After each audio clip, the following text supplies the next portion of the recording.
সংসার চালান না, আপনাদের চা নাস্তার টাকা, আমরা সেই টাকা দিয়ে সংসার চালাই।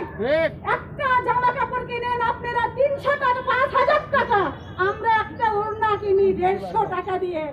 আজকে যখন এই ওড়নাটা আমাদের মাথায় দেয় তখন আমাদের মান আর এই ওড়নার মান সমান হয়ে যায়।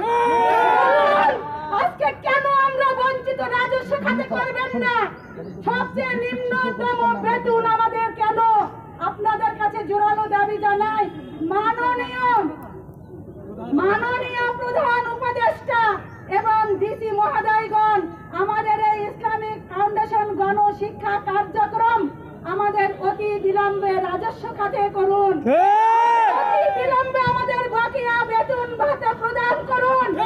আমরা যেন আপনাদের মতো স্বাভাবিক অন্তত একটু ডাল ভাত খেয়ে বাঁচতে পারি।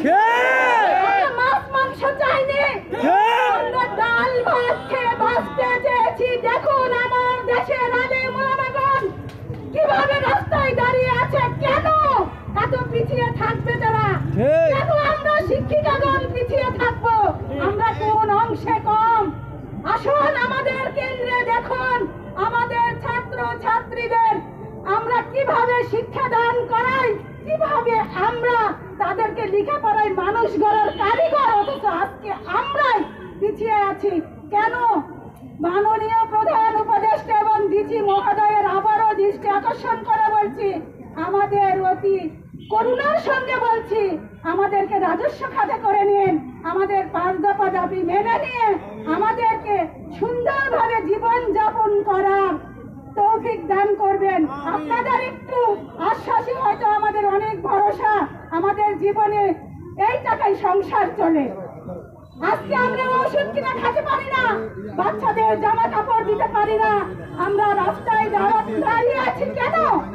আপনাদের কি চোখে পড়ে না? আপনারা মুসলমানের সন্তান না? তাহলে কেন আজকে প্রতি আমাদের এই অবিচার? আপনাদের প্রতি আমার আকুল আবেদন, মাননীয় প্রধান উপদেষ্টা, যত তাড়াতাড়ি পারেন আমাদের বেতন ভাতা বকেয়া পরিশোধ করবেন, রাজস্ব খাতে করে নেবেন। এইভাবে বলে আমি আমার বক্তব্য শেষ করছি। খোদা হাফেজ।